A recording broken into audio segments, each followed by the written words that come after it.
A summary of the rise and fall of the USSR. In 1917, the Bolsheviks overthrew the provisional government and took over St. Petersburg and Moscow. They established what would eventually be the USSR. Joseph Stalin was one of the main contributors to the communist system and started its rise, but in March of 1953, Stalin died and was eventually succeeded by Nikita Khrushchev as first secretary of the Central Committee of the Communist Party. In 1956, Khrushchev started the de-Stalinization of the Soviet Union, and in 1990, the Communist Party voted to end one-party rule. Yeltsin was elected president of the RSFSR by the latter's parliament and left the Soviet Communist Party, and that started the end of the USSR. In 1991, senior officials detained Gorbachev at the Holiday Villa in Crimea. Yeltsin bans the Soviet Communist Party in Russia and seizes its assets. Ukraine, followed by other republics, declares itself independent, and in September of 1991, the Congress of People's Deputies voted for the dissolution of the Soviet Union. The Overheated Economy of the USSR by Michael Pinto. The rise of the Soviet Union began when the Bolsheviks overthrew Tsar Nicholas II in 1918. Soon after, Vladimir Lenin took power over the Soviet Union and was succeeded by Joseph Stalin. Joseph Stalin is who contributed the most to the rise of the Soviet Union. Joseph Stalin was a strong advocate for communism and believed that the USSR must switch from an agrarian economy to an industrial economy by any means necessary. Joseph Stalin believed that switching to an industrial economy would make the USSR a world power, which is partly true. He began its industrialization by confiscating farmlands. He even confiscated kulaks farmlands. Kulaks were higher income farmers. Kulaks farms were confiscated because they were strongly opposed to the communistic way of farming. Stalin's ambitions to become an industrial economy weren't working out for him, but not for his people. Due to the lack of farming in a newly industrialized society, there was a huge food shortage. This resulted in Holodomor. Holodomor was a great famine that killed off millions of people, but that didn't make Stalin change his ways and methods.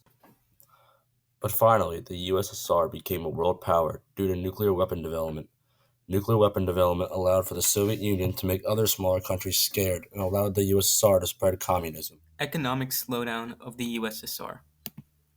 The Soviet Union economic downfall was caused by a variety of things. In the 1960s, the USSR economy reached its peak. However, this changed in the 70s and nothing was done to improve it. In 1971, the US abandoned its use of the gold standard in order to counter its inflation. The USSR was on a gold standard and was exchanging gold and dollars with the US, but after their abandonment, trade halted.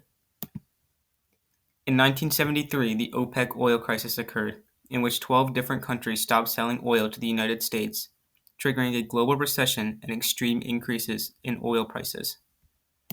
Combined with these external factors, overwhelming corruption within the government and excessive focus on industrialization and the military created problems for the citizens. Agricultural goods like grain were not being produced to meet the country's demands, and there was inadequate support for change. Finally, in 1986, the Chernobyl disaster occurred, in which a nuclear power station exploded, spreading radioactive material all over Ukraine. Having been one of the main energy providers for the country, the government was unable to pay for the damages and restore the power plant. The combination of all these factors played a major role in the downfall of the. Sure. Todd Carpian.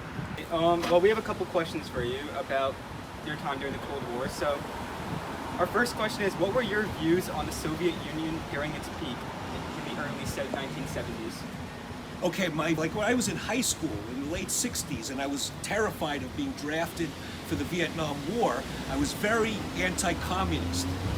And was just told by the standard propaganda that we're all fed here in our media, in our schools, totally, utterly anti-communist. When I got to college at State University of New York at Buffalo, it was a very radical school, and the entire student body was seething with rage that these maniacs were going to send us to Vietnam to massacre millions of Vietnamese people, Laotians, Cambodians, and use us as cannon fodder to do their monstrous crimes. And a lot of people that I was with were very positive towards Mao Zedong and the communists in China. still kind of anti-Soviet Union, but as being totalitarian. But anyway, so that was back in the 1970s, and I have, in recent years, like the last 10 years, 15, I have completely changed my views, and I now know that we are really the totalitarian country here, rather than they were. They were actually trying to stand up to the Western imperialist empires that had been plundering the world for centuries. Go ahead. So, I mean, yes, that kind of brings up to our second question. So, what was the general public's reaction to, in the United States, to the falling of the Soviet Union in 1991? Okay, and the general public, and even myself, oh, thank God, we're free. We don't have to fight the Cold War against these evil communists who are trying to take over the world. It's finally the evil communists fell. That was the general point of view. And our final question is, what were your thoughts on the economic system of communism during the Cold War and now currently? What are your thoughts? Okay, good. So during the Cold War, I thought that the people in the Soviet Union were mostly brainwashed people, and that their economy was horrible, and it was a terrible country during the Cold War. My thoughts now have completely and utterly changed. Now they know they definitely had a lot of problems. It was because, for one thing, they had to spend so much of their resources combating the United States, which was trying to overthrow them and take them out. And the people there, and even I meet people there now who are from there, the communists were actually totally in favor of giving people free health care, free education. Everybody was guaranteed a job. Everybody had a place to live. And so many of the basic things that human beings need is what communism is trying to give people. And the propaganda is that, no, that they're just brainwashing them, and we have non-stop imperial wars, non-stop, and they have everybody brainwashed to believe that the point of these wars is to protect us. Oh yeah, they're really protecting us. I got news for you. 9/11 was blowback. When you start attacking country after country in the Mideast, in the Arab world, and terrorize them, I'm being interviewed here. Okay, yeah, come here. You're gonna blame us on 9/11? Yes, Really? that was blowback from terrorism by we, the United States, are the worst terrorists by far of any. We've slaughtered more of them. You want to come in and sit down? Good, you want to come and debate me on? These guys are interviewing me. You're Biden supporter, right? What? Biden supporter, right? No, I'm way too.